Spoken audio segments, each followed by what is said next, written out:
And today we have special guest filmmaker Chris Vanderhorst. Hey, how's it going, Chris? Chris fucking Vanderhorst. That's right. Good Chris man. fucking Vanderhorst. Thanks for having me, bro. Appreciate it. I always thought his middle name was Chad too. Chad? Chad. Christopher Chad Vanderhorst. Interesting. No, I don't know. He just said that and I went with it. No, I don't know. Yeah. Christopher Chad. I don't know. No, we need to give you a nice, strong German Irish middle name. Isn't that what they said in your episode of Operation Repo? Yeah.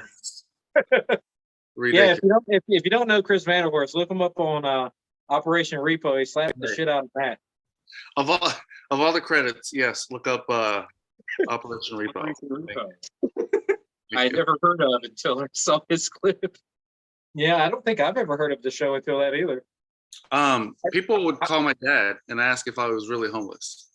I remember me and you, like when we were roommates in Burbank, we were walking down the street and somebody saw you and they're, oh my God. And I was like, they probably think you're Marlon Wayans. And they come up there, you slapped Matt on Operation Repo. And I'm like, oh, they recognize you for you.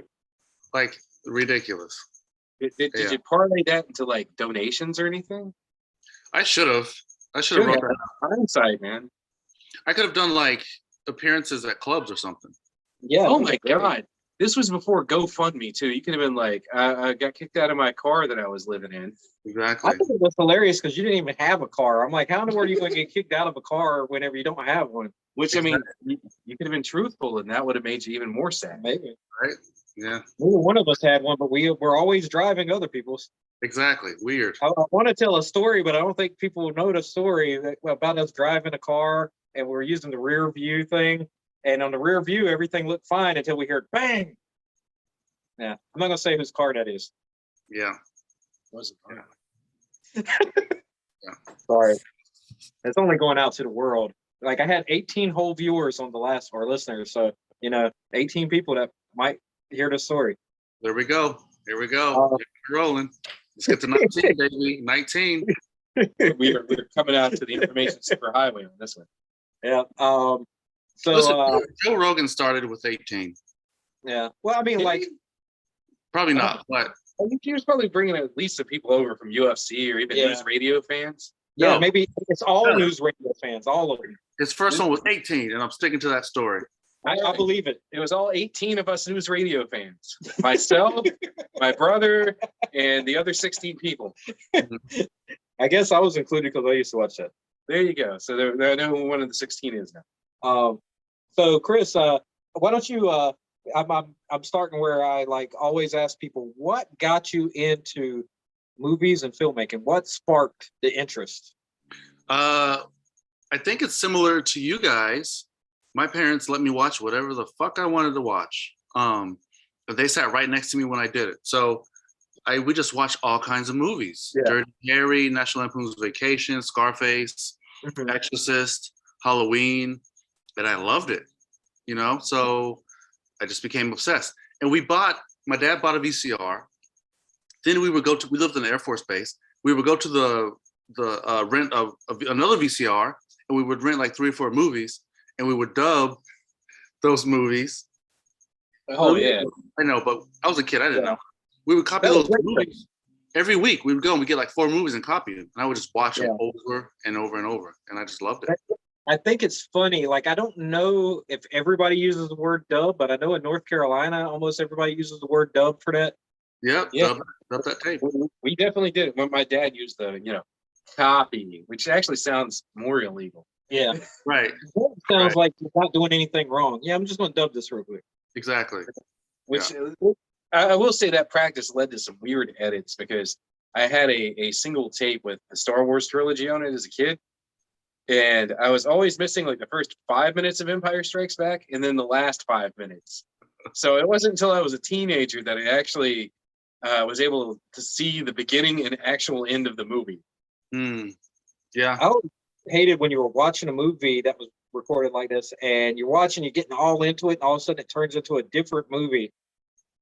Like because somebody recorded over. I hated that so much. The worst was you had the pick between SP, LP, and SLP. Yeah. You would use the extended one, the one that you could do 6 hours on, Yeah. and you didn't realize until you watched it like how shitty your movie looked. It looks like trash. Yeah. It was so muddy. But you're like, well, I can record more. It's Right. like, So do you want more? Or do you want to see the movie? yeah, exactly. Well, I mean, you could experience the movie. True. You can I just hear know it. when I recorded National Lampoon's Vacation, and then when Clark, the banana scene, Mhm. I used the extended play, and then the breasts they were muddy. There were no detail in the nipples, and I was very disappointed. So always, if you record the movie for TV, use the standard play. And for people like that, don't you know that DVD was just like a miracle? It's like I can pause it and it'll stay paused.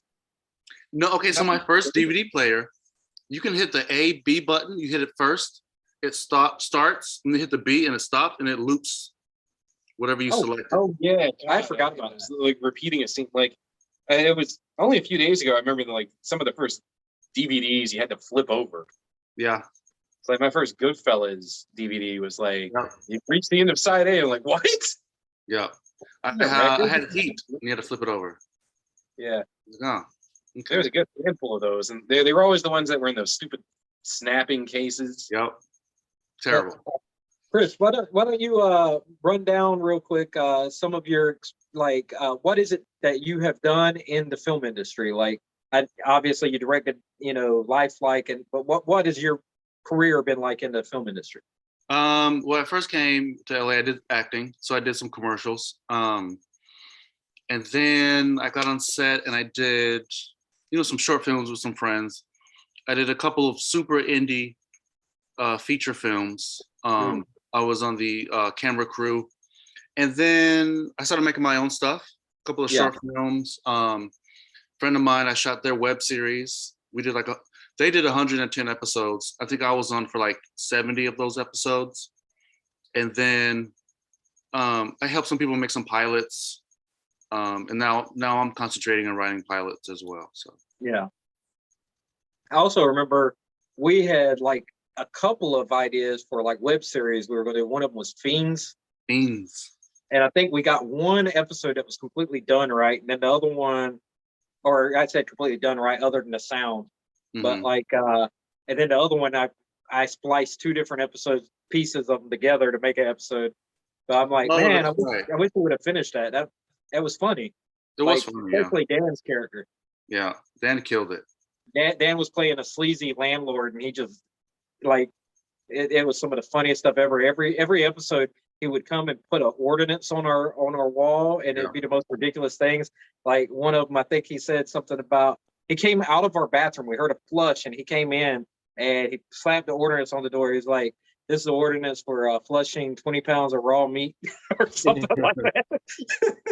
Dan was good. Dan's a sharp improver. He's going to be on our next episode after this one. Oh, nice. We're going to talk about Mel Brooks movies. Oh, he's the guy for that, definitely. Yeah. I just want to say also, if nobody's seen your short Lifelike, that they need to check that out because it's a really good short film. Well, you can link that. I will. Yeah, so you can just direct them to wherever this is going to be on. You can add the fucking link. I will add the fucking link to the fucking YouTube, I guess, because I didn't really see an option on the and like I'm new to doing podcasts, so when I was looking, at the description, I didn't see an option for links. Well, for people that can't use the links, you just need to verbally speak out the link. YouTube. No. Chris Vanderhorst. It's HTTPS and like a colon and some other stuff. But it's easier to just type in your YouTube Chris Vanderhorst because I think he's the only one in existence. No, there's like two other Chris Vanderhorst jackasses out there. You gotta fight those guys now. You gotta fight for your right to Vanderhorst. There can only be one. I will. They're gonna see me. The Highlander of Vanderhorst. What are you doing with your leg there? What's happening? Huh? What's happening with your pants? I'm scratching. Oh, you're talking to him. I'm not doing anything with my pants. Like I got a mosquito bite. I'm scratching. It's itchy. Got it. Just checking. Professional. What do you think? How is it unprofessional? Like, you're the one that set the camera where you go. Actually, I did. Damn it. Yeah, he's the one who did the camera. I realized I had my foot in the frame. I'm like, oh, that's unprofessional. I moved it. Now, for those of you that are only hearing this, I'm about to move the camera. For those of you that are only hearing this, yeah, I was scratching my leg. So, His leg. His leg. My leg. If he was doing anything else, Chris, it's a compliment to him, though. You're not trying to. Yeah. Yeah. It would make him some sort of circus freak. It would if you're scratching that low. Like, I mean, I don't think That is kind of crazy. there wouldn't even be like a rolling porn for you. It would be like, nope. Nah, that would be like you'd be behind a paywall and people would, Right. that'd be like a person that throw it over their shoulder and just walk around. You have to buy socks for your nuts. you just it's a wheelbarrow or something. Mm-hmm. One of those dog carts that they like push dog strollers, With the little wheels that the dogs with no hind legs have. Oh yeah, like one of those, the cripple dogs. Nut wheels. I'm just thinking about that episode of South Park where Randy's carrying around his nuts on the wheelbarrow. Oh. You don't remember that one? No.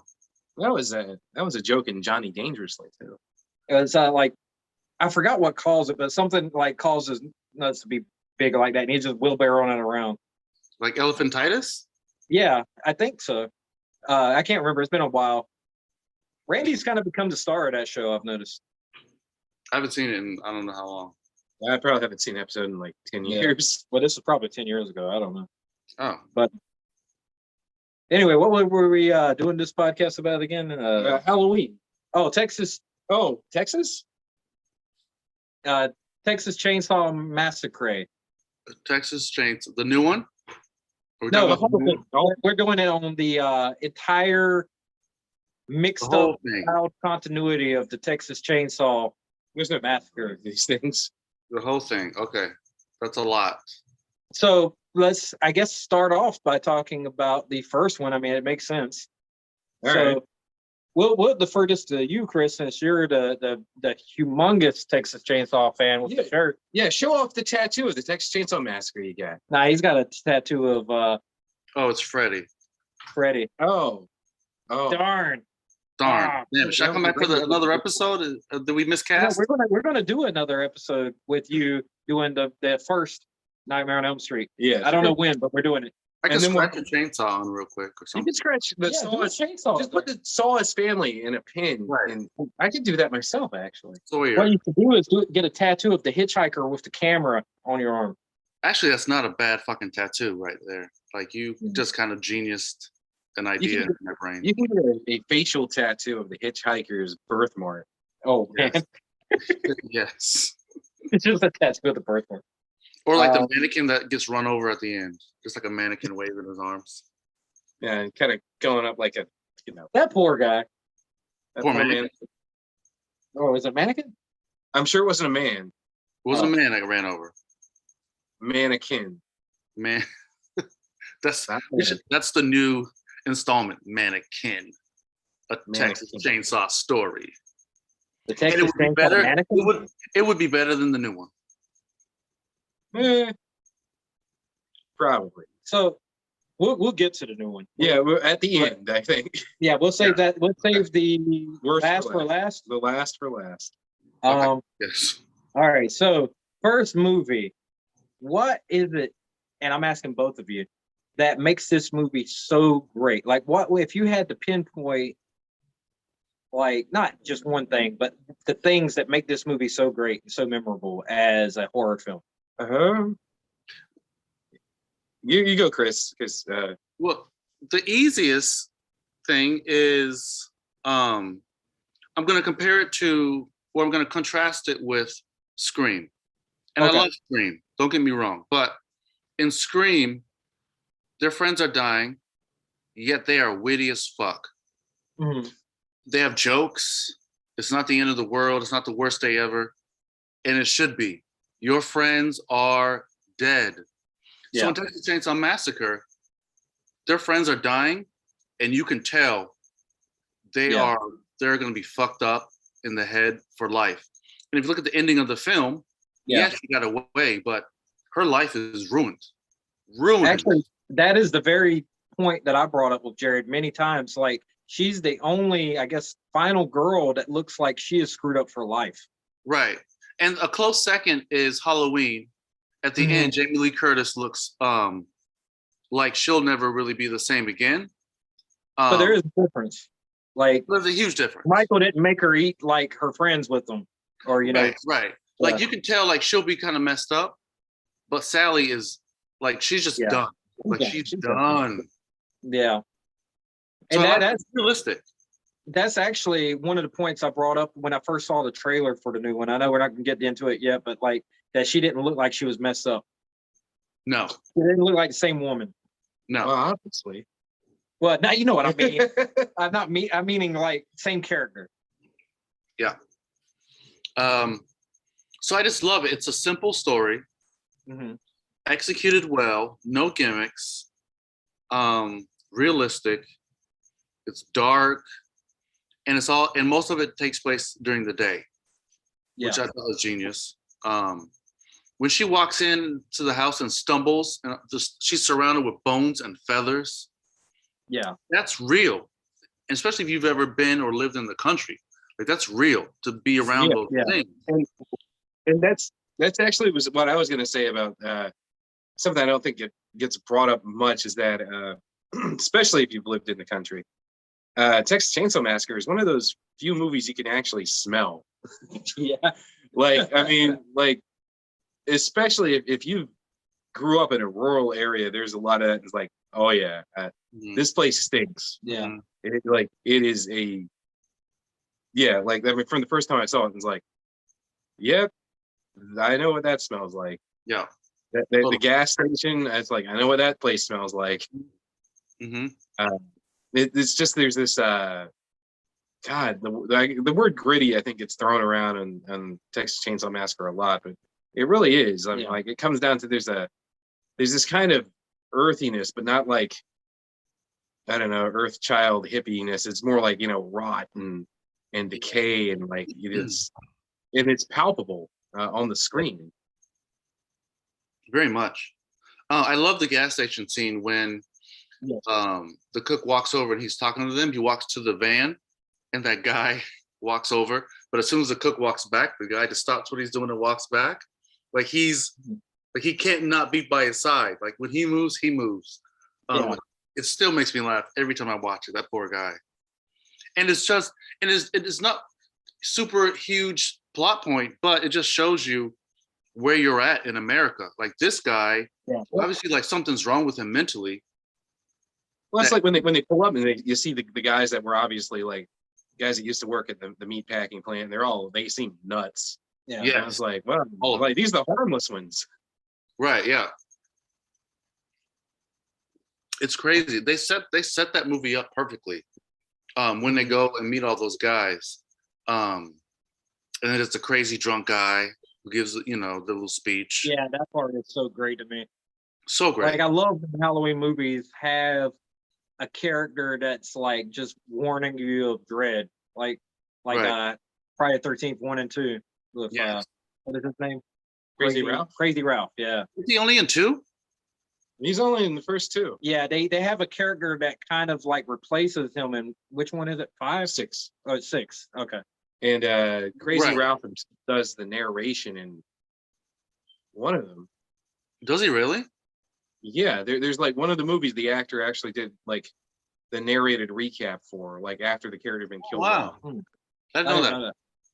He I love that character. He should have got it like a spin-off show. Yeah, Crazy Ralph Adventures. Like it should have been like a Tales from the Crypt kind of show. He warns people when they don't listen. Yes. It's like you're all doomed for watching this. That's the name of the show. You're all doomed. Or a death curse, just go to show death curse. Yes. Every episode they all die at the end, and Crazy Ralph is like, I was right. Another person that hosts the show is Carrie's mom. They're all gonna laugh at you show. Yes, yeah. It's gonna be like a whose line is it anyway? Yeah, right. Except it's not funny at all. Except a bunch of introverts like doing bad improv. I love it. I love in the original Texas Chainsaw Massacre how this movie slowly ramps up and it never stops ramping. It's just got this steady incline right to the end, and then it's just like off. Yeah, off. No silliness. It's over. Get out. Get out. And while I the don't heat's feel good. like I've never seen another horror movie ramp up in the same way this one does. Like, I feel like that's the only one I've seen just have that steady incline to the perfect climax and then off. Yeah, they did. There's no denouement to it. It's just like she's in the back of the truck laughing her head off, and that's it. Yeah. I mean, they did it right. They did that movie. Everyone did their job perfectly.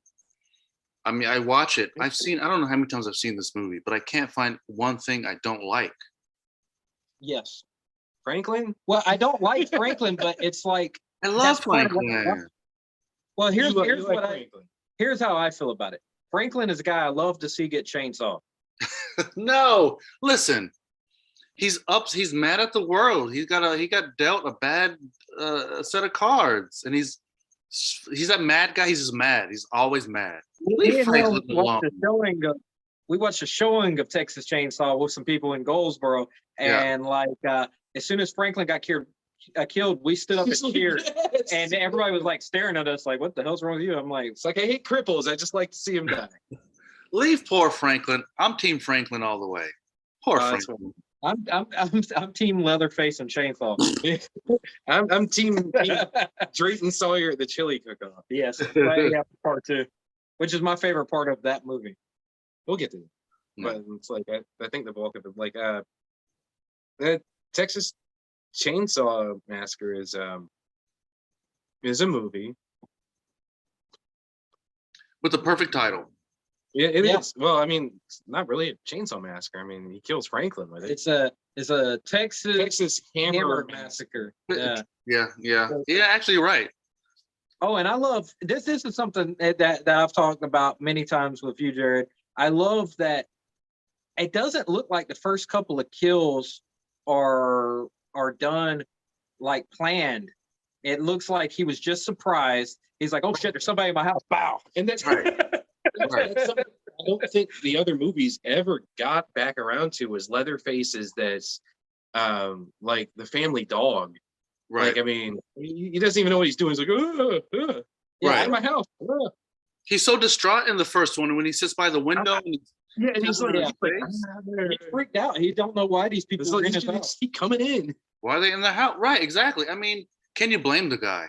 No, And it's Like, like he's yeah. gonna get yelled at. I mean, Drayton's gonna poke him with a He's gonna- stick or something. Right. you broke the door. Look what your brother did to the door. Yeah, Poor Leatherface. Poor Franklin. yeah. Leatherface and Franklin are like, He's in a pod. yes. I mean, And poor they came guys. together via chainsaw. Briefly, they met. They could have been great friends, They would have been great friends. except one of them killed the other one the first time they met. But so, I mean, I also think that the roles that Leatherface plays is interesting because at first he's like the butcher, then he's like the maid, and what else he's is the he? maid, and then he's just kind of the. I think he's just dressed up for dinner. Yeah. So it's interesting to me. It's almost like he takes on the roles that they don't have in the family. It's like, oh, we Right. need this, and he's there. Right. And he's Yeah. there. He's he's there for the family. Whatever they need, he supplies. He's such a great guy. He has a bad reputation. He's got a big heart. He does. He does. He does. He might be the most gentle, brutal killer in any of these movies. I do think that's true. Like, I mean, I think at the end of the day, I don't think that Leatherface, had you not thrown him in that family, I don't think he would be a killer. I think it's Well- that family specifically. Of Yeah, I course, think, yeah. that's kind of unique to him is that he's one of the few of these. Well, God, I hate to call first Texas Chainsaw Massacre a slasher movie because it really It's isn't. not. The Um, sequels are. But I wouldn't call him evil. I don't think there's any real evil in him. He's just a dumb brute. Right. Yeah. He does what his family tells him to do. And out of the three, I think that maybe the hitchhiker is the most evil. Oh yeah, he certainly Yeah. is. Yeah. And Drayton, he's got like this subtle under the surface evilness to him. It's like, I just can't stand killing. Then he's poking the girl with a stick. I love how he goes in and out. Because one minute he's like he's worried about this girl, and the next minute that goes and he's poking her and laughing, and then he's like, this shouldn't be happening. And Well, he's- I think the care is him putting on an act, but I still think he might be slightly cowardly compared to the rest of them, and the fact that he just doesn't want to admit that he's just psychopathic too. Right. Yeah. Yeah, it's and Grandpa, I don't think he was ever a killer. I think that he's just so out of it. They're just like, Grandpa, get her. He's a barely corpse. yeah. Man, I've never noticed it the first probably 20 times I watched it, but when Grandpa is sucking on that the blood on her finger, do you see him like doing his little arms and feet? I never noticed it in my first few times watching it, and then I started noticing just like, man, he really is really enjoying sucking on that fucking finger. He's doing like a Cosby dance. They've probably been feeding him nothing but human blood and all this stuff. So he's like, oh, it's food time. Yay. Well, for me, I feel like it's been a while since they had some human blood. That's why he's really like, I got you. Damn it. It's so good to him because it's been like a few weeks, a few months since they had human blood. Oh my God. Oh my God, they brought us the blonde girl. Yeah. Right. I thought you would. She's mostly clothes. He didn't see her. He didn't know what he was doing. He's just like, "Ooh, this tastes good." Mm-hmm. Yeah. I love the first one established that shot, that low angle walk to the house shot. Yeah, and went under the swing. Yeah, and a lot of them tried to recreate. God, they do. That's like. I've noticed also that a lot of the sequels are trying to overuse the noise. Yeah. And like it doesn't work in the sequels the way it does in the first. I just for my own perverse amusement, I want to see the next one, like somebody using an iPhone, the little flash goes off and it makes it's like, yeah, come on. Yes. Like that. That'd be great. It's the ringtone. Yeah.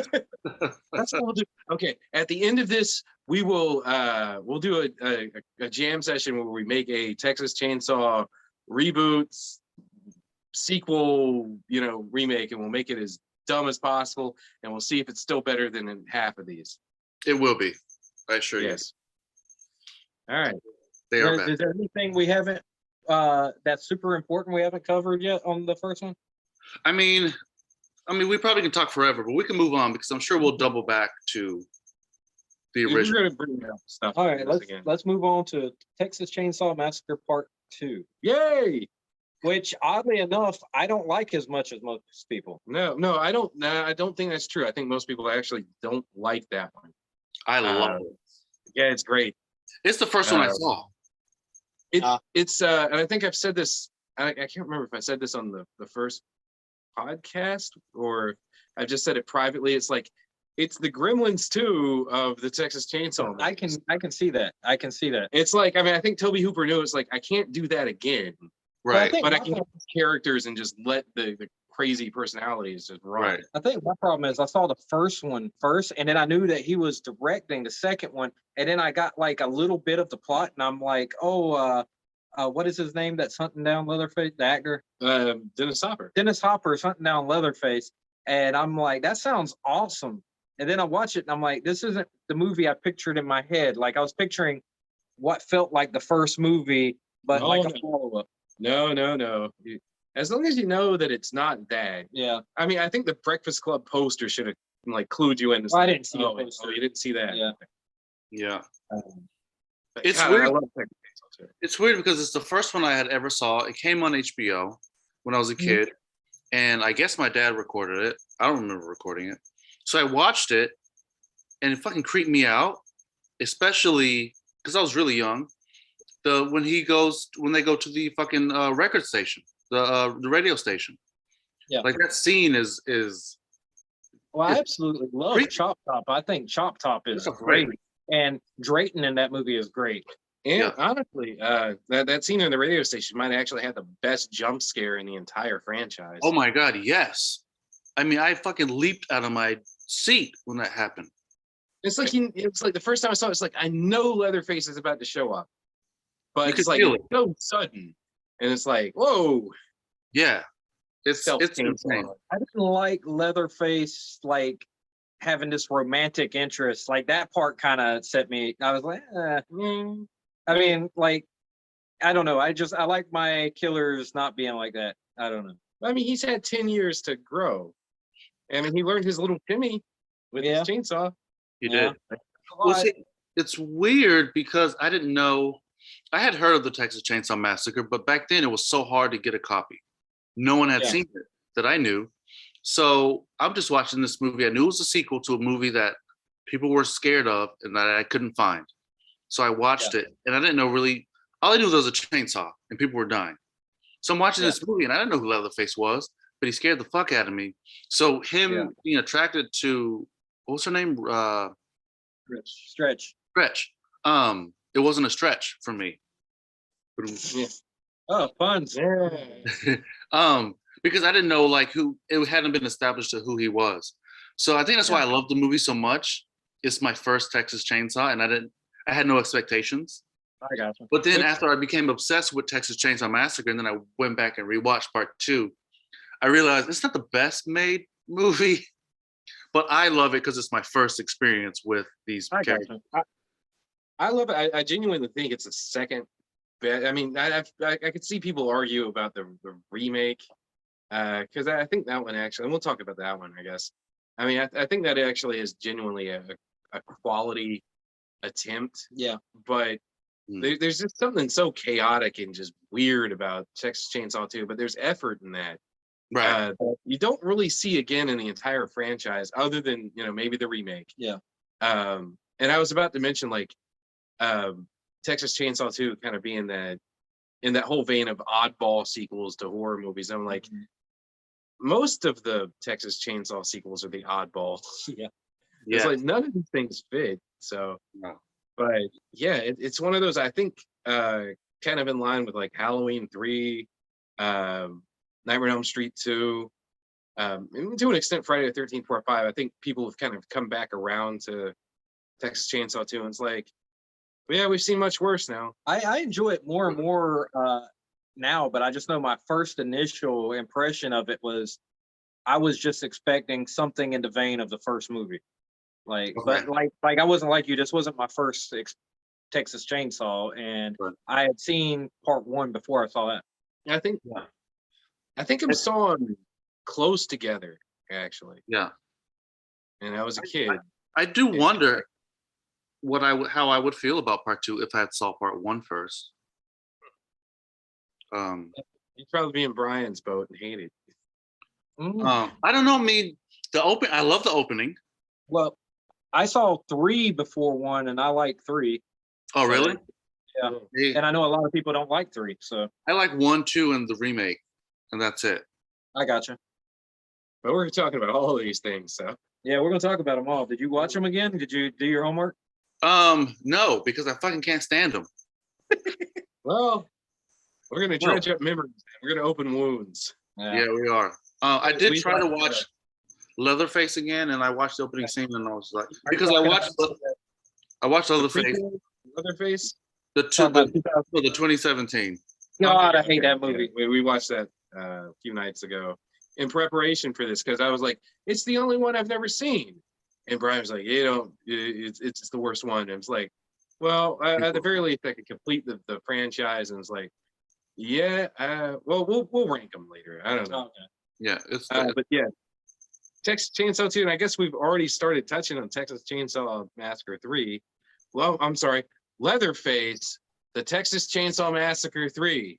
Yes. Which wouldn't be the last movie named Leatherface in this franchise. Right. Oh, was there more things that we needed to talk about 2 before we move forward? Chili cook-off? Chili cook-off is my favorite thing from the whole movie. Like, that to me is just amazing. It's the culmination of Drayton's entire life. You get to see his shining moment of happiness and before he dies. And their base in this movie. God. Yes. Yeah. We need to talk about this. Like, I mean, we didn't really touch on maybe just the overall feel of the first one, but just the house itself.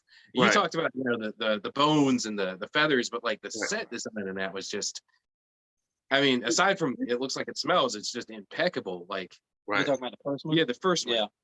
And I feel like the second one's the only one to come close to something like that. Yeah.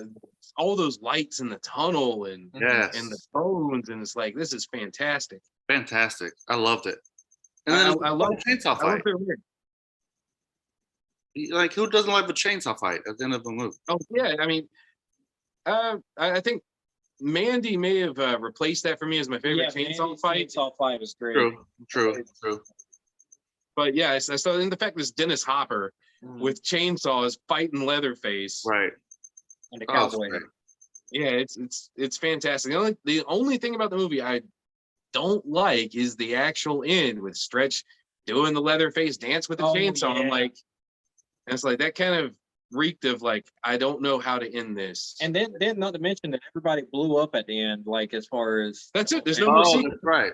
Yeah. It was over, and that's it. Leatherface took a chainsaw through the gut and through the spine. He's done.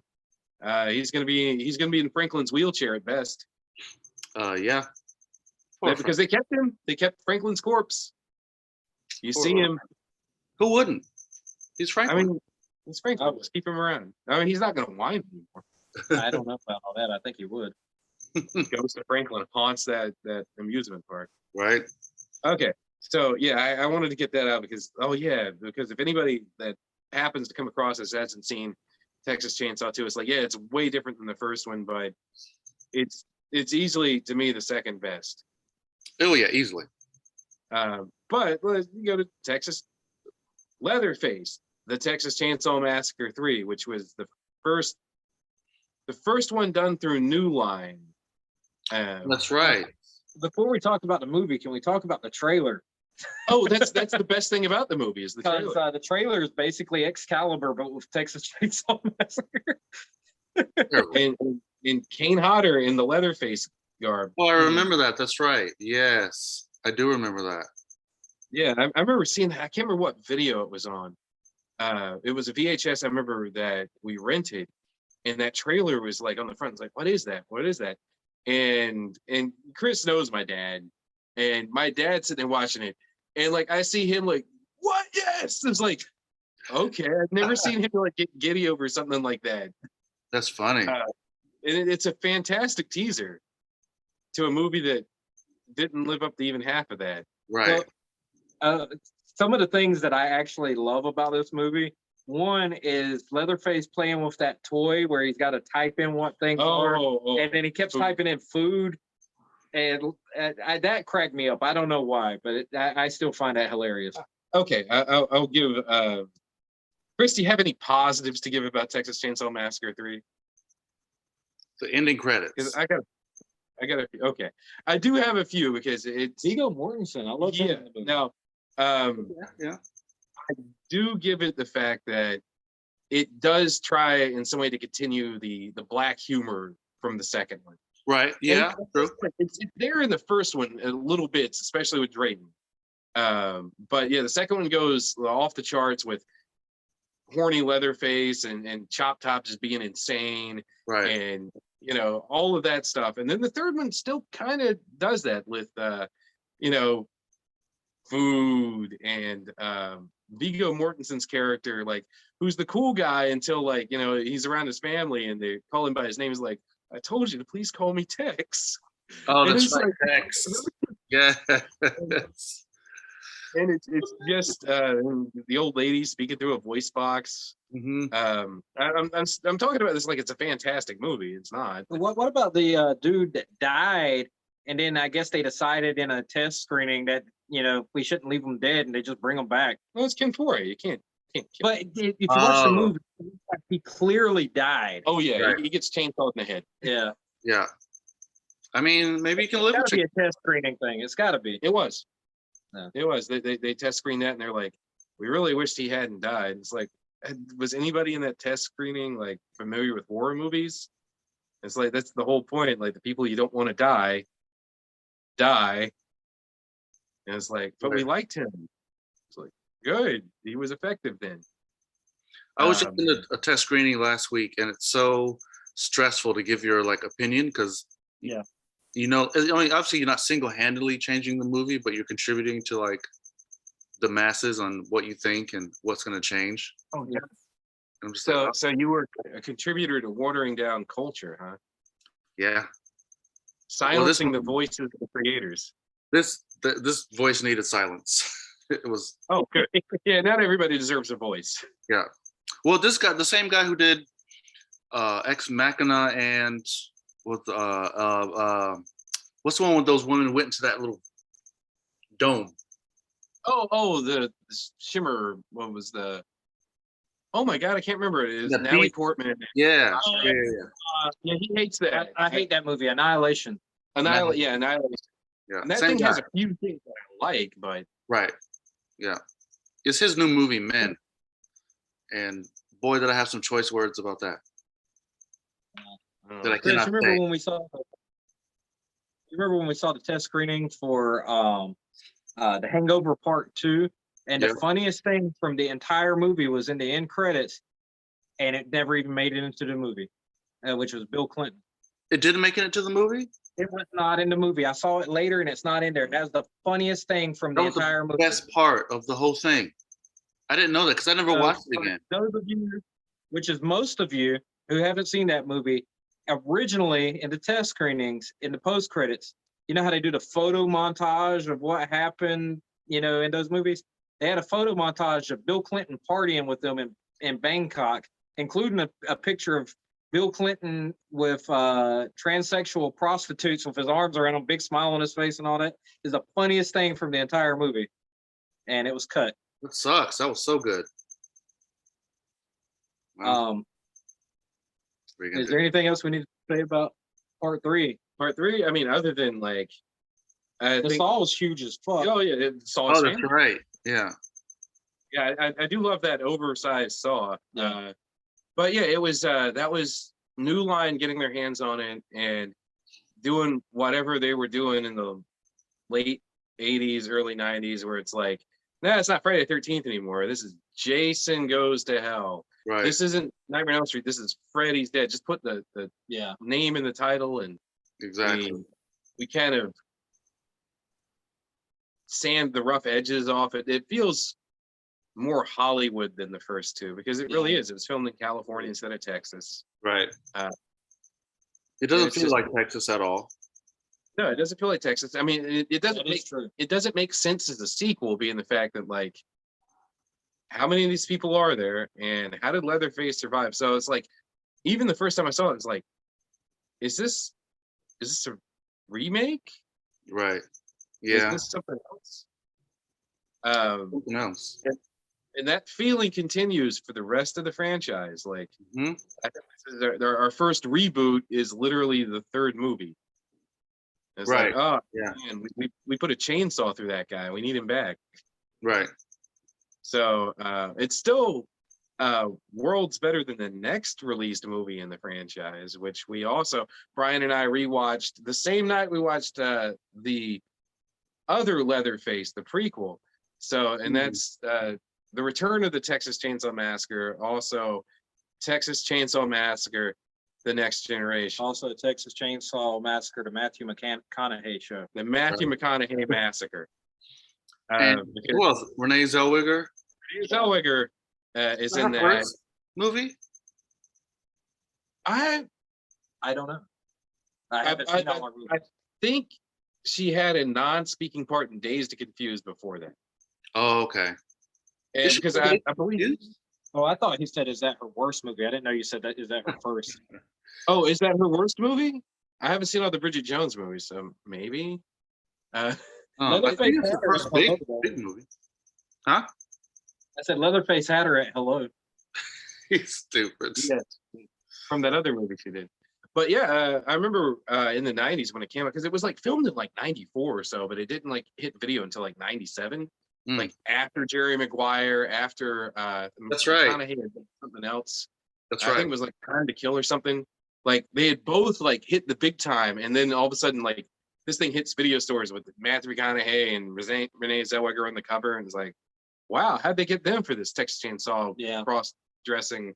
Which I mean, that's something else to talk about, but like, and we rewatched it. I think I had seen it within the past 5 years. How long had you been without seeing it? Since the first time I saw it. When was that? Probably not long after it came out. Oh, geez. Wow, that could have wrecked your childhood. Right. I kind of I'll talk about Leatherface when we get to it, but aside from that, I think this is the worst one. It's definitely it's got the most obnoxious characters. They're all Franklins. Yeah. They are none all of- Franklins. none That's of well the- put. At least Franklin had a reason. The hero of the movie was Matthew McConaughey. He was the hero of the movie because he's the only interesting thing in the movie. Yeah. Right. And I'll give it to him. He goes for broke, and that's why, even though it's not a great movie, I still enjoyed it, whereas I didn't enjoy the 2017 Leatherface. What did he? He had a robotic leg. Yeah, which was so stupid. yeah, dumbest thing in that movie. It was like, and it's not like taking it out would have fixed the movie. I mean, Right. Yeah. but like Matthew McConaughey at the very least is continuing at that point the tradition of having like at least like one crazed nutcase Right. as one of Leatherface's family members. And we had Right. the hitchhiker, then we had Chop Top, and I guess not necessarily Viggo Mortensen, but the guy that was the gas station attendant in the other Leatherface, and then Matthew McConaughey in this, who may be more unhinged than any of them. Yeah. Yeah. I mean, And I love me some famous actors just going completely unhinged. Yeah. And this, like, it's the noises he makes are just like, yes. all right, that's some bold choices there. And he said, all right, in the movie, which I thought was great. I just wonder what the writers think when they're like, okay, we're gonna write a new Texas Chainsaw Massacre. Like, are they thinking character? I feel like they're thinking character first. Yeah, they're thinking the weirdest. Well, that too. But how can we make at least one, if not more, of the weirdest characters you've ever seen? Mm-hmm. Well, I think honestly, there is a bit of a formula, at least early on, where it is that, and I think it extends to the remake too. It's like, all right, we got to have Leatherface, we got to have Chainsaw, usually some sort of house or lair. There's there's a family member that's completely unhinged, that's actually probably scarier than Leatherface. Yeah. And that's kind of the basic framework of a formula that they kind of turned into a franchise. Right. And you notice it when it's gone as you go on with these things, because I will say that Next Generation I feel might be the worst, but it's not the least enjoyable. Yeah, that's fair. Yeah. Yeah. Very true. And I guess the other thing that I bring up is that this is the worst Leatherface. Yeah, there's nothing intimidating about this Leatherface. Like, at all. Oh my God, it was terrible. And like, it's like they took the one character that Leatherface put on in the first movie and then went to the extreme with it. Oh yeah. Maid character, but this one, it wasn't even a maid. It was more like I'm a housewife. Yeah, it was like, and I remember that was part of the marketing or the limited marketing. And they also had like skin on the chest, which I thought was weird because I'm like, that's more Ed Gein than it is Leatherface. I know that he's inspired by Ed Gein, but that never was a thing with Ed Gein. It was always just the face. Just give me the face. I don't need the rest. Well, I mean, that was part of the marketing campaign. It was like, I think for shock value, it's like, look, Leatherface is a cross-dresser. And I was like, haha, he's And then cross-dresser. Leatherface had a mullet. That was more offensive. Yeah, like, why does Leatherface have a mullet? He's never had a mullet before. Well, I mean, given he is at this point, I assume a middle-aged man in Texas. Yeah. In the mid-90s. So mullets, that's probably. Well, I've never been to Texas in the mid-90s, but I've been to Texas and I've never seen a mullet. Well, that was later than that. It's chainsaw in the front and party in the back. So Yeah, I guess. That was the Clinton era. So, I mean he's a human mullet. But yeah, it's God, I've said more about Next Generation than the third one, which I actually kind of like the third one. I feel like the third one is easily forgettable, at least for me. It's at least it's unoffensive. Yeah, which makes you forget. Other than Ken Foray's character surviving, it's like that's the kind of like, come on. Yeah, Next Generation is so wacko. It's hard to forget it. And it killed the franchise. Yeah, They killed the franchise so bad they had to give it to Michael Bay. Yeah, like 8 years later. And then we come up to essentially the Batman Begins to the Batman and Robin that Next Generation represented. Right. And that's right. probably like the last legitimately good movie in the entire franchise, which was the remake. Mm-hmm. And I absolutely love the remake. So, man, was I all over the place for that remake. So I heard about it and I was like, no, I'm so upset. But I saw the trailer. The trailer is actually really good. That trailer is a work of art in itself. It is. That is a great trailer. I remember seeing that in the theater. It's like, oh my God, this is gonna work. Oh, and your friend Noah did a parody of that trailer, didn't he? Oh, that's right. Yeah. Won that MTV Movie Awards thing. Yeah. Texas Chainsaw the Rehab, right? Rehab, yeah. I remember being in the theater and I saw the trailer, and when it went to black and you heard her like breathing and you heard the steps go from one side of the theater to the other, and all of a sudden that chainsaw rips through, I was like, holy shit, maybe I am on board with this fucking remake.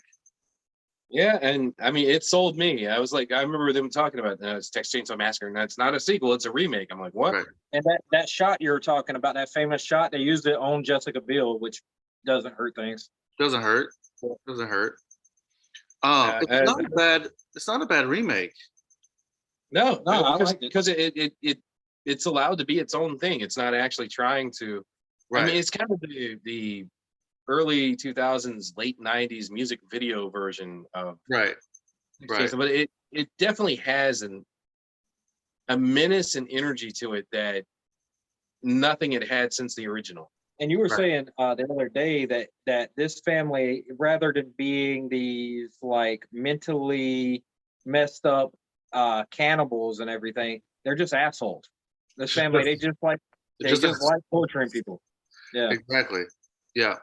So they didn't really copy too much from the original. Yeah. Which I probably wouldn't have liked. So they kind of made their own thing, and I was okay with that. And it works. It works. It still feels like a Texas Chainsaw Massacre. Like, I mean, the title doesn't betray it, and it doesn't betray the title. And they said it at the same year as the original, didn't it? Yeah. Which I don't think there was any need to do that. They could have said it modern day; it would have worked just the same, really. Yeah, I mean, 2003 Texas. I mean, cell phone reception probably sucked. Yeah. Yeah. Anytime I see something that's set back in the day, it's easier for horror movies because of cell phones, technology. They kind of ruin horror movies. How many times I got to see somebody with no signal? You have signal. You got signal. You can go into the mountains. You got signal. Unless you got bad service, then you don't got signal everywhere. But yeah. But some great scenes in that movie. I mean, all around, it's a great movie. I left that theater mad that I liked it because I didn't want to like it. Yeah, but I think that was a lot of people with that. That it was like, because the idea of a remake is like it's a lazy cash in. It's cynical, and it was like, no, there was a lot of care put into this. I mean, it's like there's a legitimately great performance by R. Lee Ermey in this thing. Right. And even like our cannon fodder actors. I mean, like are overall better than they should be. Yeah. Better than they need to be, actually. And we got the low angle shot of her walking up. Yep. Yeah, and I think the Leatherface's mask looked really cool in this too. Mask was good. I mean, they really did their jobs. I mean, it was solid filmmaking. So, I mean, with that in mind, you can move on to the prequel to this timeline, which was what was it? Texas Chainsaw Massacre: The Beginning. The Beginning, yeah, man. I actually didn't hate that movie. I mean, like, is it as good as those that like the first one or the remake? No, but is it terrible? No. But kind of put it. I kind of put it in the same line as the third one. Is that it's there. It's okay. You could throw it on in the background and look at it. It's like, oh, something horrible is happening. I do like that at the end, the final girl character or whatever. Was it a girl? It was a girl. Yeah. That they died. Like I like whenever that occasionally happens in these movies. Right. Well, that's the only thing memorable really about it, is that I think I could say this about that prequel, is that it might be the most mean-spirited and joyless. I mean, it really doubles down on like, there's no hope, everybody's dying here. Yeah. And I'll give it that. And I don't know if that's a brave choice, because I think it came out around the time that the torture porn movies were really taking off. Like, Oh, that's right. yeah, Hostel and what was it, Turistas and stuff like that. And I think it was in a way aping that through the lens of the Texas Chainsaw Massacre remake world. Arlie Ermey's still fun in it. I'll give it, that too. But I think they leaned a little too heavy on him. Well, I mean, he worked in the first one. Yeah. He did work, yeah. What a great surprise that was to have him in that first remake. That was a role made for him. Yeah. That was perfect.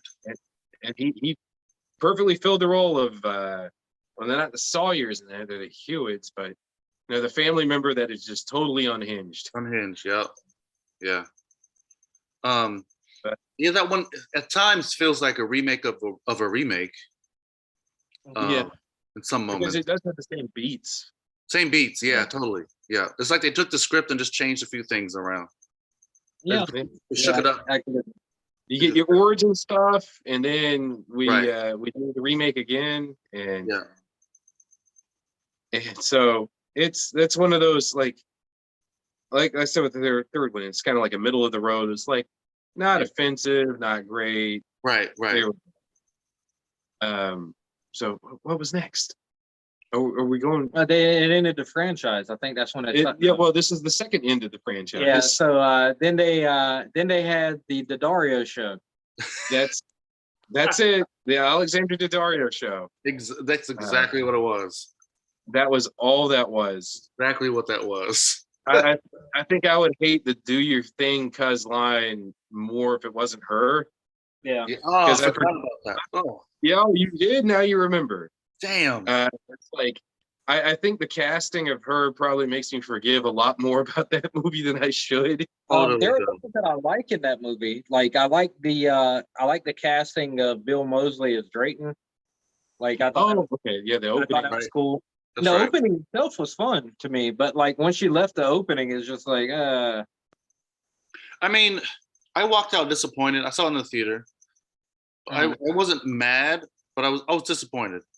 But there were some choice scenes. Didn't she end up being like his cousin or something in that? Yeah. Maybe we should have rewatched that one. Yeah. But I remember I didn't see it until Blu-ray. And I remember it's like I got it for like super cheap, and I'm like, okay, fine. And I kind of admire what they were trying to do, because this is before Halloween 2018, where it's like, well, here's what we're going to do. This stuff doesn't make any sense, so we're just going to reboot. This is a sequel to the original. It's like, okay, I get that. And then they proceed to make a movie in 2013 with a character that, and they ground like the first Texas Chainsaw, those events in 1974. And it's like, all right, cool. And it's like, here's a 40-year-old woman. It's like, yeah, that girl's not 40. Yeah. Yeah, not at all. Like, not at all.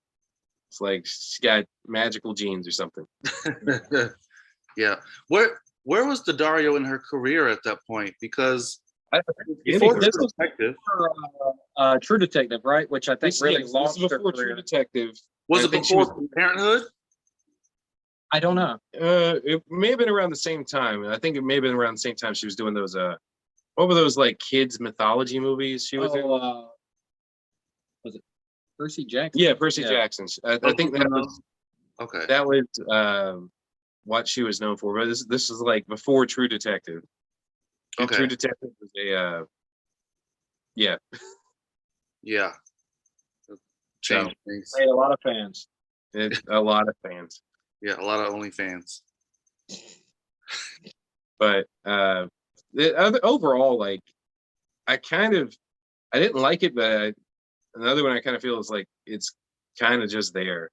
Just there. Like, there's not a lot of positives to it. Alexandra Daddario. Yeah, that's only positive. If it was on TV and I was like grading papers, I'd leave it on TV. I wouldn't turn from it. Yeah. It's one of those. Leatherface isn't embarrassing in that. He's not like the screaming like Right. banshee of the fourth one. Right. It doesn't undercut his character too much. It does feel. I remember watching it feeling like it turned into it's the one that turns into the most standard slasher I think out of the entire franchise. Yeah, definitely. Like it up until maybe recently. Yeah. Yeah. But it really does go through the slasher beats where it's like, you know, he's stalking, not chasing, stalking, and it's Right. like it felt a lot like a Friday the 13th. Mm-hmm. Exactly. I totally agree with that. No, nothing to say about. And then there was no more movies, right? No. No. This continues. It continued. This is a death march. The real massacre was with us all along. It was the movies we watched along the way. Yes, it was. So the next one, Leatherface, the second Leatherface, which is a prequel to oh wait, this movie. hold on, no, it is a prequel to the original Texas Chainsaw Massacre, While at the same time not following it at all, but also setting up itself as a prequel to Texas Chainsaw Dario. Yeah, the Dario show. And I get what they were trying to do. It's like we're gonna make our own reboot timeline that actually has a prequel and a sequel and all this. It's like, yeah, this is dead end the movie.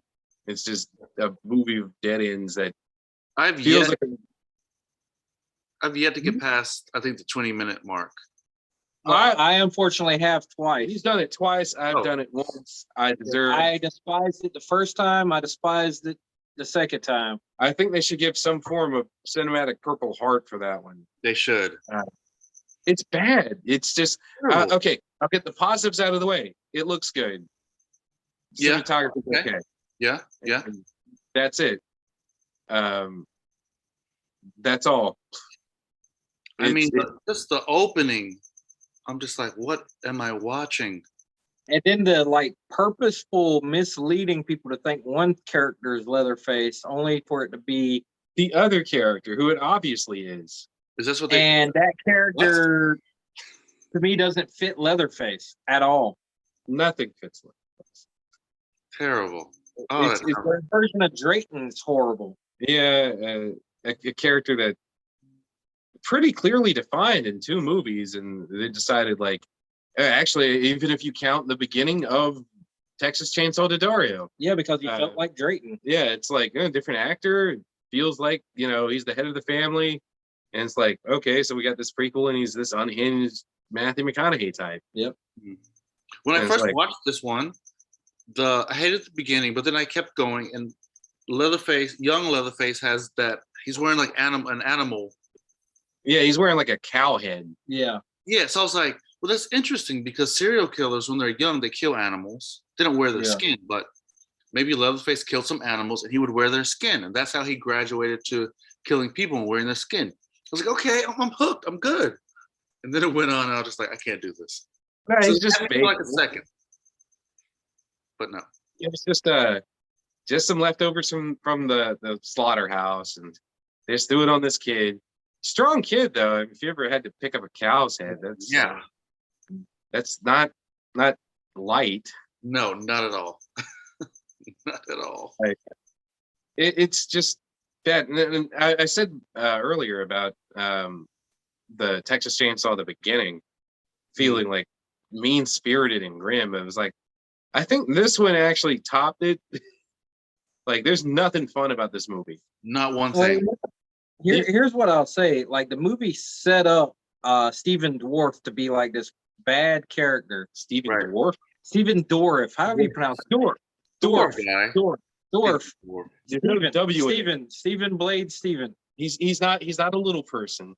Stephen Dwarf. Stephen Dorff? Dwarf.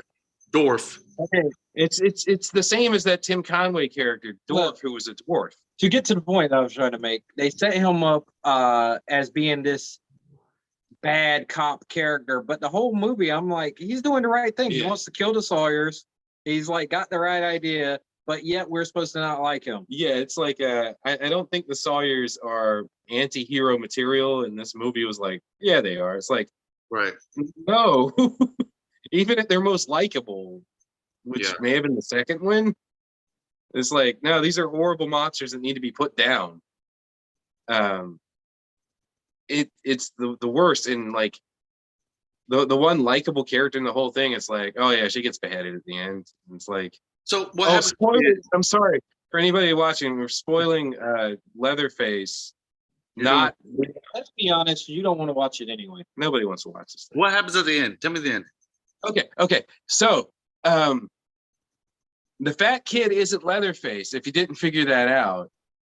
Leatherface is the nice kid, the one that's helping the nurse escape from all the maniacs.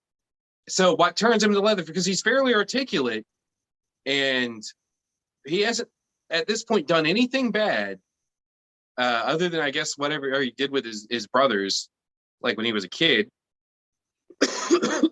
He's protecting this nurse girl from the other maniac and his maniac girlfriend.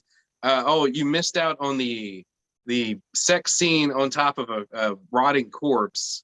Yeah, you missed that. That's a high point in the series. You know, close to necrophilia as you get. I mean, I was cool with cannibalism, but yeah, this one is seeing a girl making out with a rotted corpse is Wow. yeah, it's really bad. So, okay, so the articulate, seems to be good-hearted kid is Leatherface. How does he become Leatherface? Stephen Dorff, okay, first he kills a cop because he snaps, because the fat kid gets shot in the head, and he smashes a cop's head in a car door, and just kind of, yeah, it's rage. This is his friend. Mm-hmm. But then he gets shot through the back of the head, through his jaw, which like splits him open, and he makes it back to the old Sawyer place, and his mom, who is not a character in these movies up until the 3D, you know, sews him up, puts him on a proto Leatherface mask, and is like, you need to keep this on so it heals right. And now he can't really talk. He's just like, "Arr, arr." Wow. It's like, God, I don't know. It's so convoluted and so stupid, but it's like he snaps and it's like, all right, this is the girl he's been protecting the whole movie, and she just wants to go home. And they do the whole chainsaw massacre through the woods, run and stalk, inappropriate lights for no reason. It's like an alien landing, which, I mean, one thing I didn't bring up about the remake, but that it's in that too, where it's like, where are these lights coming from? Yeah. True, yeah. You get that, and yeah, she tries to like beg for mercy. It's like, you know me, and yeah, cuts her head off. She does the try to appeal to him, and I'm like, by the character that was set up throughout that movie, it should have worked. Like, Yeah. he shouldn't have even been chasing her, Right. but he just killed. Yeah, then he makes his But first... he chainsaws her head off, and he makes his mask out of half her, half Stephen Dorff. Yeah. So it's like his Stephen first Dorff on top Leatherface half, mask. and then the girl's bottom half of her face. And that's the end of the movie, and it sucks. Wow.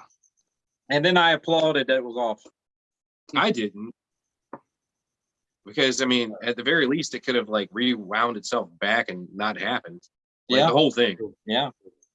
So that's my vote for the worst. And then the franchise ended. And then the franchise ended again. It flew has a habit of doing it. Then we flew overseas to where'd we go? What country? Did they film Bulgaria, it? actually. Bulgaria. Bulgaria was the Texas stand-in for Leatherface as well. Really? So yeah, the new one is the second Texas Chainsaw movie to Why? be filmed in Why Bulgaria. Bulgaria? I guess it's Europe's Texas. Okay. The look. I guess. Maybe. I mean, it always baffles me when you have movies set in the U.S. but they film them in Eastern Europe. No, isn't that new movie X? Wasn't that filmed in That Bulgaria? was in New Zealand. Oh, that's New I have Zealand. Okay. Yeah. I want to see that bad.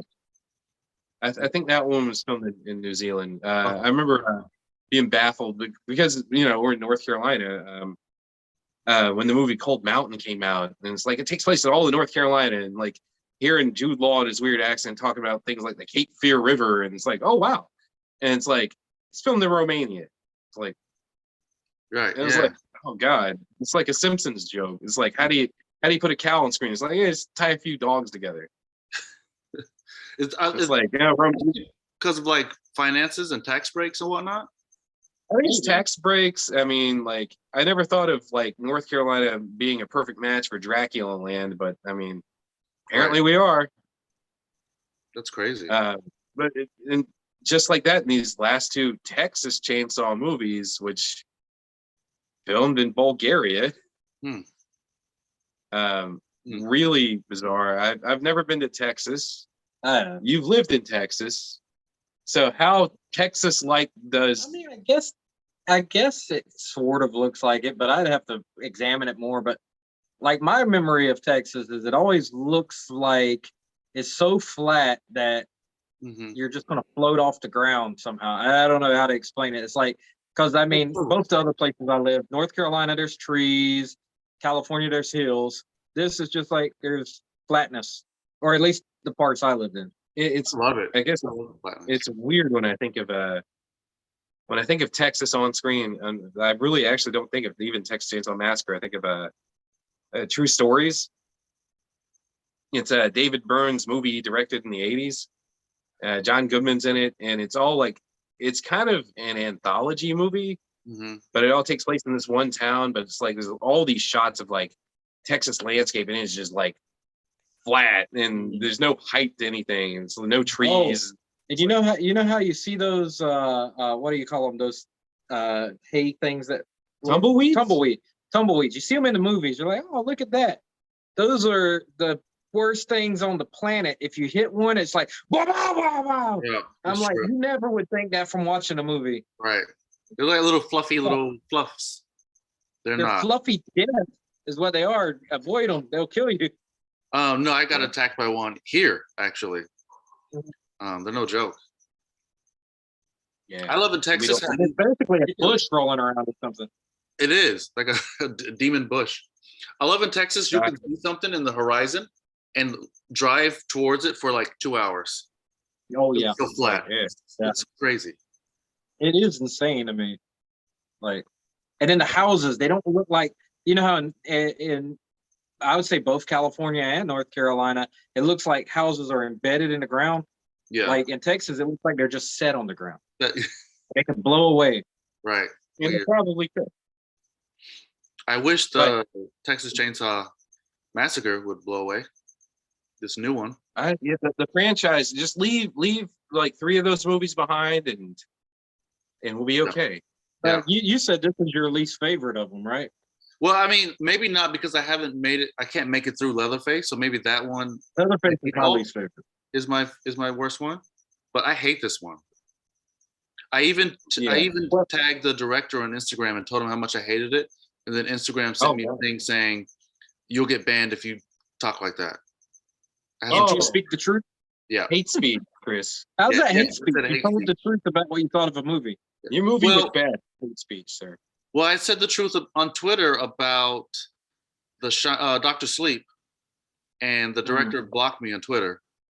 Well, I actually didn't hate Dr. Sleep. I liked it, but I mean, it's nothing like Stanley Kubrick's The Shining. Yeah. But to me, it wasn't a terrible movie. It's just not. It just is.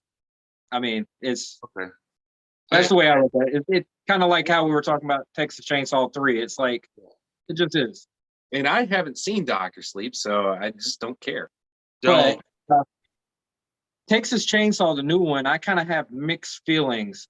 Like, as far as being a Texas Chainsaw Massacre movie, it's not good. As far as being faithful to the character of Sally, it's not good. But as far as brutality in the movie and how brutal Leatherface is, I like that. I like that he just seemed to be extremely brutal. So that I enjoyed. I mean, I'll take that all day, but the rest I won't take. Yeah. It's everything. Like, I'll say myself, I stick it in the middle of these. I kind of enjoyed watching it way more than I did Leatherface. Probably more than I did Texas Chainsaw Massacre at the beginning. I'll probably stick it in the middle. It was an easier watch than the Next Generation. So it's like, it's not good, but it's better than some of these. The protagonists again are not really particularly fleshed out or likable. How can you say that? She was in a school shooting. Can we talk That's about enough to be a character. shooting? Like, I thought that was going to lead somewhere, and I guess No, it did. like she's not, You don't establish something just to. It's like, oh, that happened, and they'll never talk about it again. That's just weird. but Right. they did flash to it, but it was like it felt like the idiot's guide to screenwriting. It's like, let's put something we think is semi-interesting on a character rather than building a character. Mhm. And it was Well, I like, feel like- oh, They had a checklist of all the things that are current school shootings. They had, what do you do when you take over a city? gentrification. Gentrification. They had. When you said current, I think current as of like 2018 or so. This Yeah. feels like stuff that was more Yeah. in the news than like Confederate flags. Yeah, that's another one. Like a checklist of things that we have to put in to send a message. Yeah. Like It's kind of weird. It feels like, part of me feels like some of this stuff was actually done as a joke on some of this stuff, Yeah, but some of it feels like, and it's weird because we're only like a year and some change removed, but it's like a relic of the Trump era, like Right. when you could just like get some brownie points for like putting this stuff in there, and it was like, who cares? yeah. Just I'm watching a make horror a good movie. yeah, just make a good movie. I And don't want- honestly, it's I think even the directors or whoever they had on this, I think they changed directors at least once. Oh, really? Yeah, like they had to like start refilming again. Mm. Like they lost the original director. He probably finally read the script, and he was like, "Oh yeah, I don't want to do this now." Oh, I'm out. I read the script today. I'm out. I read the script. Bulgaria, really? Right. Have you seen the meme of the poster with Leatherface sitting in the field, and it's like the character from Friday being like, "Hey, Leatherface is over here taking a shit." Oh no, I haven't seen that. That's funny. I love that. Love it. That's a crazy meme. I love it. I feel like if you're gonna do a horror movie, I don't want your message unless you're Jordan Peele because he knows how to do it. Other than that, I don't want any kind of like. Which is social funny coming message. from a guy that hated Get Out. I came around on Get Out. Oh, you came around? Yeah, I watched. I have a theory of why you didn't like Get Out. Oh, I'm sorry. I have a theory of why you didn't like Get Out. It's because you're engaged to a white woman. Shut up. I'm scared. Yeah, Stephanie's gonna brainwash me. You're afraid in the back of your mind it might happen. he's gonna Any sink day it. now. Any day now. I know. It's all gonna come unraveled. I'm gonna be auctioned off at some point. But I think that it can be done, but not in a. Okay, and again, let's back up. We've had the original. We've had a sequel to the original. The third one was somehow a sequel to the original, maybe. The fourth one was a sequel to the original, but not the other two. We had a remake that completely wiped the board, but as a prequel to that remake, we had another one that wiped the board and was a sequel only to the original. Then we had a prequel to that was a prequel to the original. And then now we have this one, which wipes the board again, and this is a sequel to only the original. Yeah. They're doing the Halloween 2018 poorly. Yeah, and it almost like I've heard someone mention they thought it was a parody of Halloween 2018. I said that. You and I think James, our previous guest, also said that. And I'm like, even if it is, isn't the idea of a parody to get like a laugh out of it or something? I laughed. No. I laughed because it's like, I can't believe they did that, but hey, why not? Yeah. Nothing leading up to there. It didn't betray the movie because it was like, it's not like it was going anywhere interesting to start with. Exactly. It's like when they killed the redneck guy, I'm like, oh, he was the most likable one. I would have followed that guy through the rest of the movie. Yeah. At least I thought he could have fought like Leatherface or something. But he did, and he died. Well, I mean, like I'm just saying, better than the rest of them. I just, if you would have told me that, like, hey, this movie has got social commentary, and then I watched it and was like, does it? Right. It's like, I mean, them holding up their phones and saying, "What did he say? I'm trying to get you canceled, bro." Like, Well, Not that particular part, but how he reacted to it gave me a laugh. Yeah. Like I'm like, they just went through and killed him. Yeah, I mean, Yeah. it would have been funnier if he would have like skulked off the side and say he didn't want to be canceled. That would have been hilarious. Like, I mean, No, Leatherface like cancel. It's Yeah. like no. I imagine Leatherface probably has a big social media He presence. 'Cause does. what the hell has he been doing for 50 years? I mean, like, Yeah, He'd he probably- hasn't been killing anybody. he'd be Apparently. posting like, lizard people, like, conspiracy theories. Yeah. He's living in a halfway house basically in Texas. Sure. So he's gonna be like, he's probably like trading gold, like, or he's probably a survival prepper. Yeah. Yeah. I can see that. Like, Now, let's talk about Rob Zombie. I don't think okay. we would have Rob Zombie movies. What? I was actually going to bring that up, Rob Zombie. No, I don't think we would have Rob Zombie movies if we didn't have the first Texas Chainsaw Massacre. No, not at all. I was going to jokingly say, let's bring up the other remake, House of a Thousand Corpses. And Devil's Rejects, which is the remake of Texas Chainsaw Massacre too. Yeah. Right. It's crazy because I love Devil's Rejects, and there's so much Texas Chainsaw Massacre in Devil's Rejects. And for me, it's the best double feature you could put together. It's Texas and Devils. Yeah. It's nuts. Well, it's like I think Devil's Rejects is it's Texas Chainsaw Massacre too. It's the Texas Chainsaw 2 I wanted. It's that. It's the same plot basically, Yeah. but it actually has more of the tone of the Texas Chainsaw Massacre. Yeah. Right. Mm-hmm. That's what I thought I was going to get from part 2. Which, I mean, now we moved on talking to Rob Zombie. What are your feelings on House of a Thousand Corpses? Oh, I 'Cause love it. I hated it the first time I saw it. I hated it the first time I saw it. Yeah. I was like, what the fuck is this bullshit? It's Yeah. just a remake of Texas Chainsaw Massacre. Yeah. And then I rewatched it after Devils, and I was like, Yeah. this is entertaining. This is fun. I was the same way. I was like, it's like, oh, I can't believe I hated this movie. I like it. Chris, I want to bring up, you remember me, you, and BJ went and saw Lords of Salem in the theaters, and all three of us had the same reaction. We're like, what the fuck did we just watch? Right. And like, all got upset. I've actually come around to loving that movie. Me too. And I think Me too. I like it Sometimes so I'm better than you guys. you have to let it sink in sometimes. I think you have like I think that's, expectations of what he did last. we were expecting the Devil's Rejects. Right. We were expecting the Devil's Rejects. We didn't get it. We got something else. We You got gotta let that go. Rob Zombie's Rosemary's Baby. Yes. Right. So it's hard to shake something when they made something you love and you go see the next one and it's different. It's hard to shake that. But second viewing, you realize it's a good movie. I like that movie enough. Like anytime somebody says like, well, Rob Zombie's only made one good movie, I'm like, no, because House of Thousand Corpses is good.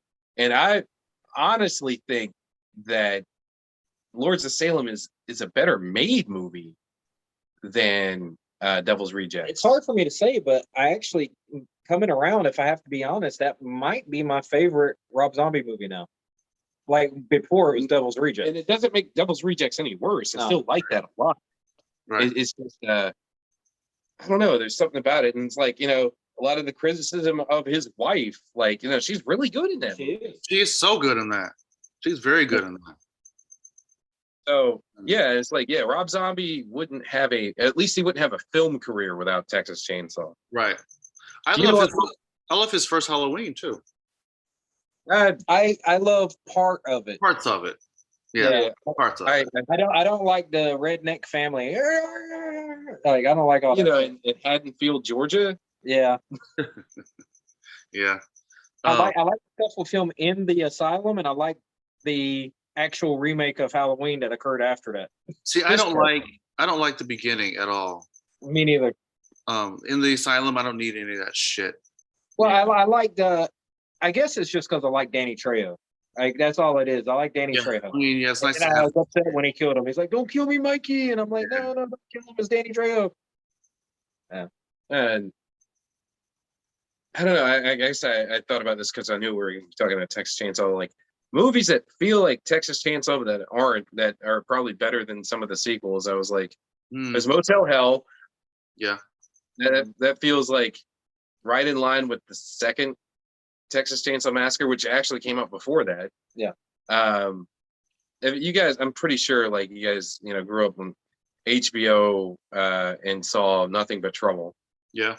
I've seen it. Yeah. I That's can right. barely remember it. You think about that, and it's like this Yeah. is Dan Aykroyd's Texas Chainsaw Massacre, but I need to watch that again. I haven't seen it since I was. it's Dude. essentially that. It's a family of weirdos in some weird house. Right. They're cannibals. That's so true. I never put that together. It is a Texas Chainsaw-ish movie. Yeah, it's got a lot of that formula there. Right. From Dan Aykroyd. Wow.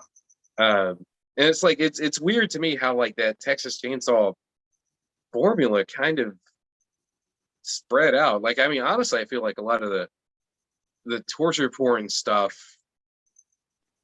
was kind of informed by at least the original. Yeah. So, something I want to bring up about the original that I don't think we touched on is that there's actually very little gore in that movie. Oh yeah. So now we're doing cleanup where we're going back and it's like, what do we not talk about? Well, I just thought about that. I'm like, what is the most gore we see I think whenever there's his leg gets chainsawed? No, there's a blood spray when he chainsaws Franklin. Oh, okay. And But still, it's not that's that, much. but it's not much. Like, I mean, honestly, oh God, I've talked about my parents let me watch anything, but I let my 11-year-old watch Texas Chainsaw Massacre. Yeah. Didn't bother him. Yeah. And when he saws Jerry, we mostly see smoke and not any like blood splatter. yeah, it's just, we see Leatherface, just that's Right. it. Right. You don't see. Yeah. I mean, there's hardly any blood in this movie. Yeah. I mean, I really feel that other than the intensity, there's no. I don't think there's really much language. There's no nudity. And it was like, this is the PG-13 movie. Yeah. That's just so intense. That's It gets intense. our rating. Yep. Rated PG. Fucking Texas classic. Chainsaw Massacre. Rated G. Classic. Let your children watch it. Yep. Disney. And the other thing, I want to, I guess, playing cleanup on going back to the good one. I don't know about it, you guys, but as roadside and low rent, I mean, if I'd known it was human meat, I probably wouldn't have bought any. But man, I really wish I could get barbecue from that place. If I thought it was cows or pigs.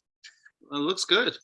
It does. It's like even that stupid gross sausage that Franklin's chomping on. It's And like, those type of places are the places that have the best barbecue or whatever. It looks like They just are. like yeah, when he middle of comes nowhere. out with that paper bag of barbecue and he's like grease on it, it's like, yes, Yeah. yes. Why not? At the Why very not? least, I mean, Drayton knows what he's doing. He does. He does. he won the chili cook off. He did. He probably would have won a barbecue cook-off if he hadn't Right. had to split town after this. I mean, before he beats her with the broom, and you see that sausage cooking on that fire, Oh God, it looks so good. so good. It's like, I don't care if it's human meat. I don't think. Just don't tell me. As long as it's somebody I don't know, it's okay. Exactly. Right? It's like, how did this? I don't even want to know how they did it. They were hitting the head with a hammer, I'm sure. That's And it. that's probably quick. They don't even know it happened. Yeah. Yeah. They don't care. The hammer to the head massacre. Franklin knew it happened. Franklin, and I doubt they cooked Franklin. Which it happened quick, so I doubt he had too much pain. Well, I mean, Right. he wasn't good meat. I mean, he was flabby. His legs Yeah. had probably atrophied. There's Right. nothing. Yeah. You're not getting anything good with it. I mean, you saw it in the second one. There's a skeleton in a chair. They're like, yeah, we're not bothering with that guy. Yeah. We'll keep him around. Poor Franklin. I'd like to dedicate this episode to Franklin. No, you can do all that. Everybody out there. Franklin can't hear you. He's dead due to Oh, chains. that's right. Yes, he's also dead. That's right. I don't know how he died, but it may have been from shame of playing Franklin. Well, I still say he did his job Yeah, he- good if he got people to like He me to really hate him. was. Yeah. But yeah, I honestly think among horror, I mean, you say like a lot of seminal horror movies like The Exorcist and Texas Chainsaw Massacre, Halloween, Psycho in there. Aside from maybe Halloween's, spawning the slasher craze, I think there really hasn't been another one that's had that kind of impact, even with a franchise that is hit or miss, mostly miss, at best. That is a confusing continuity that doesn't exist. And I think it's a testament to just how, and it's weird because we this is the third episode we've done. I think we mentioned like perfect movies, or they've been mentioned before. It's like, yeah, no movie's perfect. It's like, is the Texas Chainsaw Massacre perfect? It's pretty Probably. Damn close. It's damn close. It's about as close as you're gonna get. I still say, as far as the ramping up, it's perfect in that regard. Yeah, it's everything is as good as it needs to be. Nothing drags. Everything is just, it's, yeah, we'll gush about this forever. Yeah. And I think people like I said, we were at a screening of it, and people that I got the feel that had never seen it were like, what is this? Kind of like, I think it's become a thing you hear of, and then you see it and like, wow. Right. Because it's not what you think it is. Definitely But not. it's so much better than that. It's like, and I think that's where I get like this recent one. It's like, yeah, we get the Chainsaw Massacre. He's killing like dozens of people. It was like, who cares? Yeah. You'll And the fact never- that they didn't have a family scene in the new one really upset me. Yeah, they should have had the Borg Queen eat somebody. You can't. I don't think anyone's ever going to capture what they did the first time around. If No. someone ever asked me to make a remake of Texas Chainsaw Massacre, I would literally just hand them my Blu-ray of Texas Chainsaw Massacre. I'm like, here you go. Right. Here's what you need to do. Don't. Here it is. Don't. Here With it is. that in mind, I think all three of us, at least, we're so familiar with it, and we were like idea guys. So let's see what we would do. How? Because the franchise is over. Yeah. I'm sure this is gonna be like the fourth inning, or Netflix is gonna probably greenlight a dozen of these things. I don't care. Right. But let's try to make one that's not embarrassing. All right. So we'll all make a suggestion apiece, and we'll Frankenstein something together out of this. We'll make a leather mask out of it, Okay. out of different people's ideas. Well, I know what my idea initially is. Well, let's start simple ideas. I'll go. It's like, you film it in Texas. Just do that. That's definitely That's obvious. easy. I would set it between 1 and 2. I agree. This is not after 2. This is somewhere between. This is wherever they ran before they ran to where they ended up Right. in 2. I'd say we shoot on 16 millimeter film. You make it look as dirty as possible. 30. I don't care about whoever is going to be the meat. They cast whoever. I got the casting for Drayton. Gene McClendon. Now, for you guys that don't know him, he's the guy that me and Chris had done plays with, and Jared worked with him, and he's in my Halloween fan film, The Curse of Jamie Lloyd. He plays the sheriff in that. So if you want to see him, look at him in that. Maybe you'll see what I'm talking about. That's good casting. I like that. Yeah. Let's see. Have Chop Top come back. Have the same guy play him, Bill Moseley. Yeah, he's 35 years older, but why not? I mean, he's gonna be in makeup anyway. But yeah, do that. Texas, shoot it in 16 millimeter, make it look nasty, make it look dirty, and honestly, you gun for a tone somewhere between the two. Like, it's not comedic as the second one, but not as serious. not as deathly serious as the first, but still the grit and the cinematic stench. Right. Yeah. So we got that, take place between those two. And just Light on social commentary. Yeah. And don't overthink. and really strongly try to capture the looks of people from that time period. Right. Well, yeah, we're doing a period piece, but And let's like put it way closer to part 1 than it is part 2. Right. Like 1978. 1978, and they're in it. They've stopped in a Texas town, and there's people coming out of a screening of Halloween. They're like, "Ooh, I hope nothing like that happens here." And it's like, "Oh no, this is going to be way worse. It's going to be way worse. way worse. It's like, yeah." Then we got a commentary on. Oh God, we're going meta on this. I'm going meta. It's so hard to make a sequel without just making the first one again. Yeah, and I think that's why I like the second one. Is it doesn't do that. It doesn't Yeah, do that. Yeah. So what we got to do, like if we're going somewhere between, we got to have our own vibe that sets it apart from the two. Right. Disco. That's what we'll do. It's not set in 1978. It's we've got a disco soundtrack. So the first movie is abandoned old house, or not abandoned old house, but their house that they're staying in, which I think they're squatting in it. Personally, that's my opinion. Part 2, what is it? Abandoned amusement park or something? Yeah, it's abandoned music. So let's say it's an abandoned old high school or something that got just left behind and they've taken it over. I mean, if you want to go culturally, the first one is like the aftermath of Vietnam, like, and I guess that's what, the meat packing plant, the slaughterhouse shutting down was like kind of a metaphor for guys coming back from Nam messed up. In the second one, I guess the, shut down amusement park, kind of a slight commentary on like the, economic downturn and like abandoned buildings and stuff you'd see in the 80s that, left over that from the 70s. Then you said this one, this is the crazy into the 70s then. You could do that. It would definitely get a different vibe. Mm-hmm. Leatherface on a disco floor. There you go. Yeah. Chainsaw, like his lights, like it's Saturday Night Fever, but it's some small Texas town, and he's Bell like, bottoms.